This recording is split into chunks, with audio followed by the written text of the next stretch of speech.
अस्सलामुअलैकुम, welcome to कप्तान style. I hope आप सब खैरियत से होंगे। आज की वीडियो भी बहुत इंटरेस्टिंग है, यूजफुल आइडियाज हैं और जो रेसिपी मैं आपके साथ शेयर करने वाली हूँ आप सब हैरान रह जाएंगे। आज मैं बना रही हूँ भिंडी आलू गोश्त, एक ऐसी डिश जो बच्चे अक्सर पसंद नहीं करते, लेकिन आज मैं इसे इतना टेस्टी बनाऊंगी कि सब उंगलियां चाटते रह जाएंगे। इस डिलिशियस रेसिपी के बाद भिंडी आलू गोश्त बच्चों का फेवरेट होने वाला है। So moms, get ready for the tasty delicious recipe. सुबह का आगाज अल्लाह ताला के नाम से और नमाज से और उसके बाद फिर गरम गरम नाश्ते से हो जाए तो पूरा दिन ही बहुत ज़्यादा खूबसूरत हो जाता है। आज जब मैं बच्चों के लिए और अपने लिए नाश्ता बना रही थी ना इस फ्राइंग पैन के अंदर, तो एक हाथ में मैंने फ़ोन पकड़ा हुआ था। बहुत ही मुश्किल से मुझसे एग्स फ्लिप हो रहे थे। देन मैंने अपने बेटे से कहा please capture this for a while, और फिर उन्होंने मेरी हेल्प कर दी and I could make this delicious breakfast.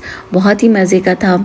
उसके बाद जब जोहर की नमाज का टाइम हुआ तो मैंने नमाज पढ़ी, अल्लाह ताला का बहुत शुक्र अदा किया और फिर आज के दिन मैंने कोशिश की कि मैं ढेर सारी दुआएं करूं, देर तक जा नमाज पे बैठी रहूं।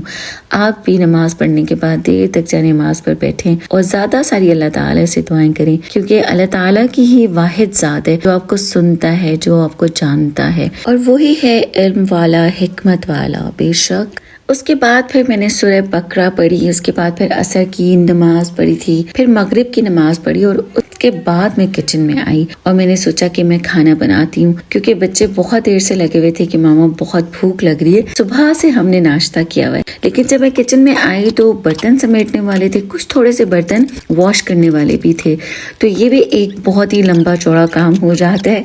और किचन जब तक के full on neat and clean ना हो ना, मुझे सेटिस्फेक्शन ही नहीं होती है। फिर मैंने वो बर्तन भी वॉश कर दिया और देन मैंने सोचा कि इसके बाद साफ सफाई के साथ जो है वो कुकिंग करूंगी, खाना बनाऊंगी। एक दिन पहले की वीडियो में मैंने आपके साथ शेयर किया था फ्रिज ऑर्गेनाइजेशन, जिसमें कि मैंने फ्रूट्स एंड वेजिटेबल्स को ऑर्गेनाइज करके रखा था। तो आज के दिन मैंने उनको भी स्टेप बाय स्टेप यूज भी करना था, वॉश भी करना था। तो सबसे पहले तो मैंने हरा धनिया वॉश करना था, क्योंकि वो मेरे खानों में भी जाना था, और step by step one by one बाकी की सारी वेजिटेबल्स को भी वॉश करना था और उनको यूज करना था, मील प्रेप करके रखना था। यहाँ पे फ्रिज में से मैंने हरा धनिया निकाला है और आज के दिन जो मुझे सब्जी बनानी थी भिंडी, उसको भी मैंने निकाला और मैंने आज बच्चों से कहा कि आज भिंडी बनेगी, इसके अलावा और कुछ नहीं बनेगा, सबको भिंडी ही खानी पड़ेगी। तो एक बच्चे ने कहा कि उसमें आलू डाल दें, एक बच्चे ने कहा कि उसमें गोश्त डाल दे। तो वैसे भी मैंने आलू गोश्त के साथ ही भिंडी बनानी थी, तो फिर मैं टेंशन फ्री हो गई थी कि इंशाल्लाह ताला मेरे बच्चे खा लेंगे। यहाँ पे मैं भिंडियों को अच्छी तरह से वॉश कर रही हूँ और भिंडियों को बनाने के लिए मैं आपके साथ सारे स्टेप्स ऑनेस्टली शेयर करूँगी और आपने इन्हीं स्टेप्स को फॉलो करना है। इंशाल्लाह आपकी सब्ज़ी टूटेगी नहीं, लेसदार नहीं होगी और बहुत डिलिशियस बनेगी। भिंडी को वॉश करने के बाद टोकरी में डाल के ना आपने रख देना है ताकि उसमें से सारा पानी निकल जाए। तब तक मैं हरा धनिया भी वॉश कर लेती हूँ, क्योंकि हरा धनिया को भी 3 से 4 बार वॉश करना पड़ता है, क्योंकि इसके अंदर इतनी ज़्यादा मिट्टी होती है। कल मैंने इसकी जड़ें तो कट करके रख दी थी, लेकिन उसके बावजूद इसके अंदर से ना काफ़ी मिट्टी निकली और मैंने उसको अच्छी तरह से वॉश किया। वॉश करने के बाद धनिया इतना मज़ेदार फ्रेश था। धनिया डालने के बाद ही तो हमारे खानों में खूबसूरती आती है, वो प्रेजेंटेबल बन जाते हैं। अच्छा, धनिया को भी मैं वॉश करने के बाद मैंने बास्केट में रख दिया था ताकि उसमें से भी जितना ज़्यादा पानी ड्रेन हो सकता है, निकल सकता है, वो सब निकल जाए। अब जब तक कि भिंडियाँ ड्राई हो रही थी, धनिया भी ड्राई हो रहा था, मैंने सोचा कि मैं गोश्त को चढ़ा देती हूँ, बाकी सारी वेजिटेबल्स कट कर लेती हूँ। मीनवाइल लाइट ही चली गई हमारी। अब मैंने इलेक्ट्रिक स्टोव के ऊपर काम करना था, सो मैंने सोचा कि हमें भिंडियों को ड्राई होने देती हूँ। फिर मैंने इनको ड्राई टॉवल के साथ और टिश्यू पेपर के साथ ड्राई किया अच्छी तरह से। उसके बाद मैंने इनको कट करना शुरू किया था। तो मैं इस तरह से भिंडियों के ऊपर से पहले डंडी उतारी हूँ और जो छोटा सा नीचे इसकी पॉइंटेड एरिया होता है ना, उसको भी मैं हल्का सा उतार देती हूँ इस तरह से। इसके बाद मैं इसको कट करूँगी। अच्छा, भिंडी जितनी ज़्यादा अच्छी तरह से ड्राई होगी ना, उतनी ही ज़्यादा अच्छी आपकी कुक होगी, चिपचिपी नहीं होगी। और आलू और गोश्त के साथ जब ये बनेगी ना तो इसका टेस्ट बिल्कुल नेक्स्ट लेवल हो जाएगा। You will love it. अंधेरे अंधेरे में मैंने मोबाइल की लाइट लगाकर भिंडियों को कट कर लिया और मैंने सोचा कि ये काम वैसे भी आराम से करने वाला है तो इसको ही मैं कर लेती हूँ। लाइट वैसे भी चली गई। फिर जब मैं बाकी की सब्जी कट करी थी तो लाइट आ गई, थैंक गॉड। मैंने प्याज को कट किया, थोड़ा सा एस्थेटिक बनाने की कोशिश की। अब मैं क्विकली आ गई फ्रिज में से गोश्त निकालने के लिए ताकि मैं गोश्त को चढ़ा दूं। गोश्त में मैं बीफ यूज़ कर रही हूँ। आप चिकन भी ले सकते हैं, मटन भी ले सकते हैं, लेकिन बीफ के साथ ट्रस्ट मी बहुत ही ज़्यादा next level tasty and delicious बनेगी। यहाँ पे मैंने गोश्त डाला है और 1 कप मैं पानी डाल दूंगी और लेवल्ड 1 टीस्पून नमक डाल दूंगी और इसको इतना कुक करूंगी कि ये पानी जो है वो गोश्त के साथ ड्राई हो जाए। भिंडी सिर्फ टेस्टी ही नहीं होती बल्कि बहुत हेल्दी भी होती है। हम समझते हैं सिर्फ फ्रूट्स में फाइबर होता है, लेकिन भिंडी में भी फाइबर होता है जो डाइजेशन के लिए बहुत अच्छा होता है और बच्चों की इम्यूनिटी को स्ट्रॉन्ग करने में भी बहुत ज़्यादा मदद देता है। और अगर आपके बच्चे भी भिंडी से भागते हैं तो इस तरह बनाकर ज़रूर ट्राई कीजिएगा। टेस्ट इतना अच्छा होगा कि वो खुद आपसे रिपीटेडली भिंडी बनाने का कहेंगे और भिंडी उनकी फेवरेट सब्जी बन जाएगी इंशाल्लाह ताला। और वैसे भी घर का जो खाना होता है ना उससे ना सिर्फ हमारा पेट भरता है, ऐसे हमारा दिल भी भरता है। सेटिस्फैक्शन हमें अलग से होती है। तो यहाँ पे अब आप देखेंगे मैंने प्रेशर कुकर में नमक भी डाल दिया है, गोश्त चढ़ा दिया है, इसके ऊपर मैंने सीटी भी लगा दी है। अब इसके अंदर मैंने डालना है आलू। तो डायरेक्टली आलू को मैंने सोचा कि मैं डस्टबिन के अंदर ही पील ऑफ कर लेती हूँ ताकि कोई और बर्तन गंदा ना करना पड़े, क्योंकि मुझे भी और बहुत सारे काम भी करने थे। आलू को भी मैंने कर लिया कट, क्यूब्स में कट किया है क्योंकि भिंडी छोटे साइज़ में होती है तो उसमें बड़े बड़े आलू अच्छे नहीं लगते। इन चीज़ों का भी हमने बहुत ज़्यादा ख्याल रखना होता है। हमारी कुकिंग में ना सिर्फ हमारी रेसिपी इम्पोर्टेंट होती है बल्कि सब्जियों की कटिंग, टाइमिंग और जो चूल्हे का फ्लेम और टेम्परेचर होता है ना वो भी बहुत ज़्यादा मैटर करता है। हमारे खाने इस तरह से भी ज़्यादा डिलिशियस बनते हैं। यहाँ पे अब मैंने अनियन को चॉप किया हुआ था।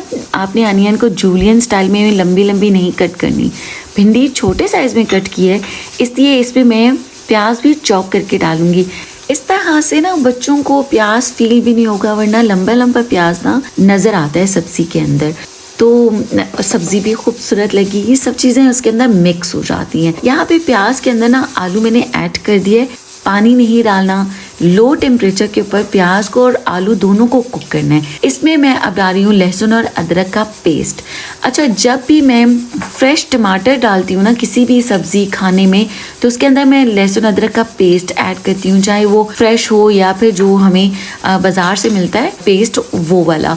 क्योंकि जब मैं टमाटो प्यूरी यूज़ कर रही होती हूँ ना तो टमाटो प्यूरी में ऑलरेडी मैंने लहसुन और अदरक का पेस्ट ऐड किया होता है। यहाँ पे मैंने आलू प्याज के साथ ना लहसुन अदरक को भी हल्का हल्का स्टर करना है।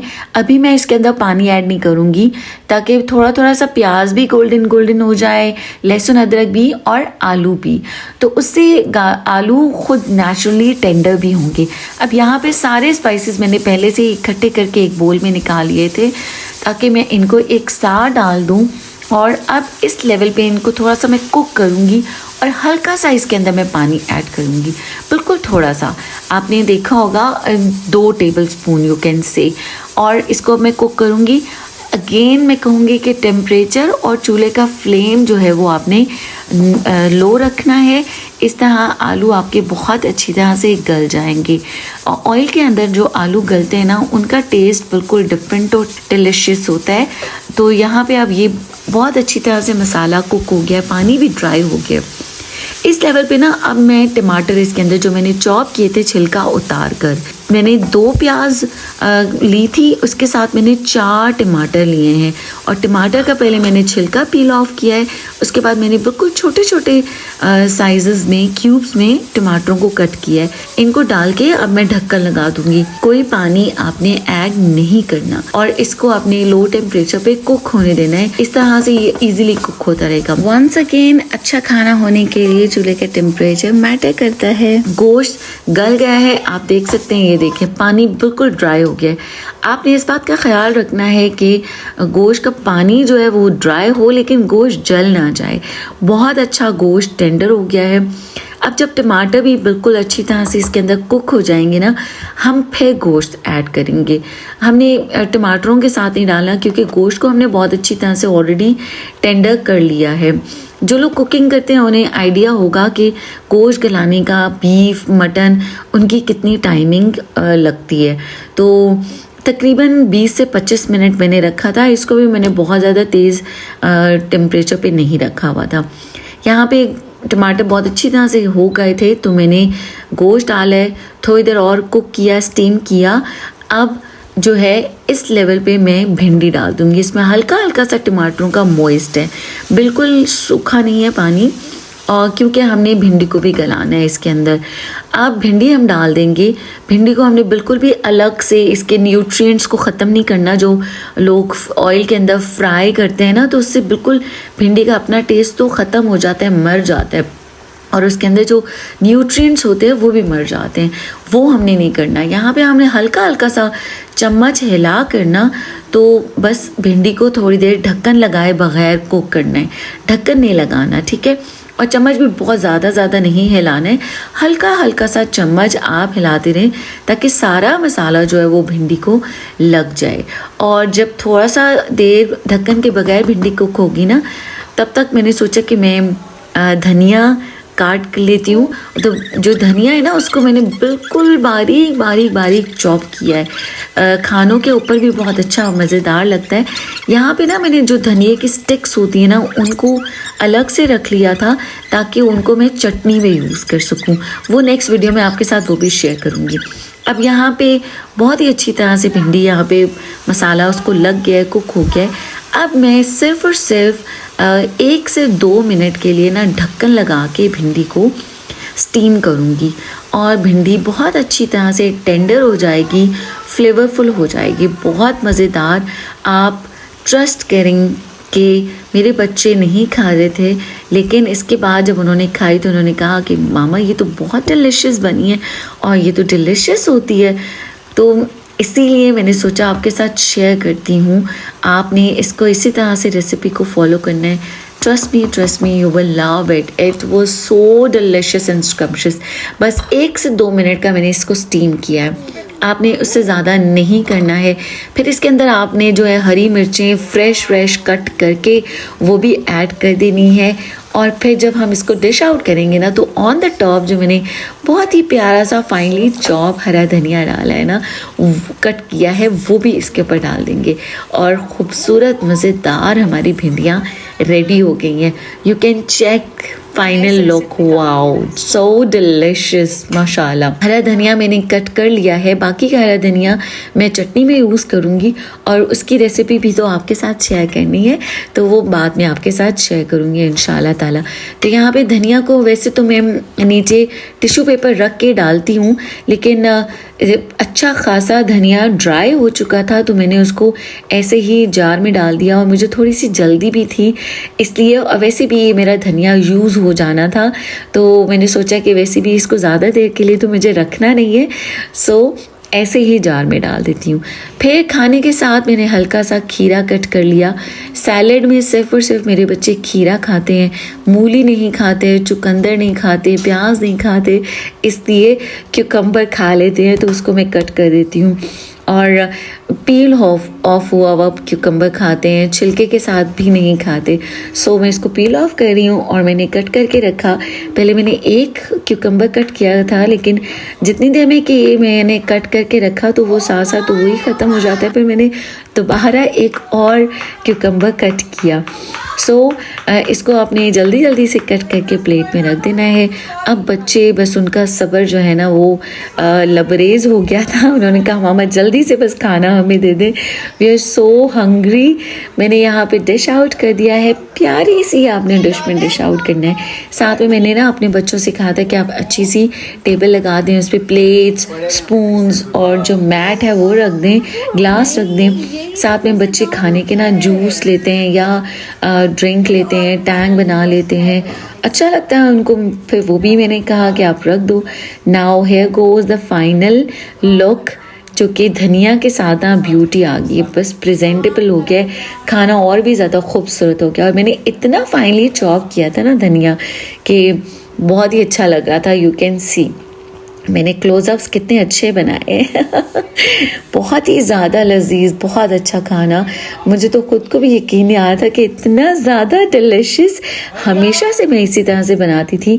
अच्छा, लेकिन दिस टाइम मैंने बनाई है पूरे 1 साल के बाद ये वाली सब्ज़ी, भिंडी आलू गोश्त, क्योंकि मैं बीच में कुछ बीमार भी हुई थी, लेज़ी भी हो गई थी, बस फिर बच्चे भी नहीं खाते थे, तो इसलिए मैंने सोचा कि मैं ना बनाऊँ। एनीवेज़ यहाँ पे अब मैंने जूस भी डाल दिया है। बस फिर उसके बाद जो मेरा सबसे छोटा बेटा है उसको बहुत भूख लग रही थी, तो मैंने सबसे पहले उनके लिए जल्दी से खाना निकाला और मैंने सोचा आपके साथ ये भी शेयर करती हूँ। और अभी मैंने क्लोजअप में आपको दिखाया है गोश्त कितना अच्छा टेंडर हुआ है, आलू इतना अच्छा गला है और भिंडी अलग अलग है और गल गई है, बिल्कुल चिपचिपी हांडी नहीं बनी है, बहुत मज़ेदार, बहुत लजीज। And here goes it is so delicious। ये देखें इतना हल्का सा प्रेस करने से, एंड यू कैन चेक आलू, वाओ डिलिशियस। भिंडी अलग अलग है और बहुत ही ज़्यादा मज़ेदार, बहुत डिलिशियस। आपने इसको ज़रूर ट्राई करना है। और आपको अगर रेसिपी अच्छी लगी है तो आपने लाइक करना है, शेयर करना है, सब्सक्राइब करना है और अच्छे अच्छे से कमेंट्स भी करने हैं। यहाँ पे फिर मैंने टाइम लैप्स पे लगा दिया था फ़ोन को, ताकि जो थोड़ी सी वीडियो है वो भी कैप्चर हो जाए। लेकिन यहाँ पे खाना खाते खाते और अपने छोटे बेटे को खाना साथ साथ खिलाते खिलाते एक छोटा सा मिस हैप हो गया, जो कि आप एंड पे देखेंगे कि मेरे बेटे से ना ग्लास गिर गया और जूस भी गिर गया और ग्लास टूट गया और उनका मूड इतना ज़्यादा ख़राब हो गया, वो अपसेट हो गए बेसिकली। ना तो किसी ने डांटा, कुछ भी नहीं हुआ। खैर खाना खाने के फ़ौरन बाद जो है वो इसको सारा क्लीन किया, तो उनका मूड अच्छा करने के लिए हमने आइसक्रीम ऑर्डर की और सब ने आइसक्रीम खाई। फिर लेकिन जब मेरी आइसक्रीम खाने की बारी आई तो मैं आइसक्रीम में कुछ और ऐड करती हूँ, जो कि होते हैं ड्राई फ्रूट्स या फिर फ्रेश फ्रूट्स। तो मुझे बहुत अच्छी लगती है इस तरह से आइसक्रीम, बहुत ही ज़्यादा मज़ेदार, डिलिशियस हो जाती है। आई होप आपको आज की वीडियो अच्छी लगी होगी। आप अपना ख्याल रखिएगा, अपने प्यारों का ख्याल रखिएगा, मुझे अपनी ढेर सारी दुआ में ज़रूर याद रखिएगा। टेक केयर, अल्लाह हाफ़िज़।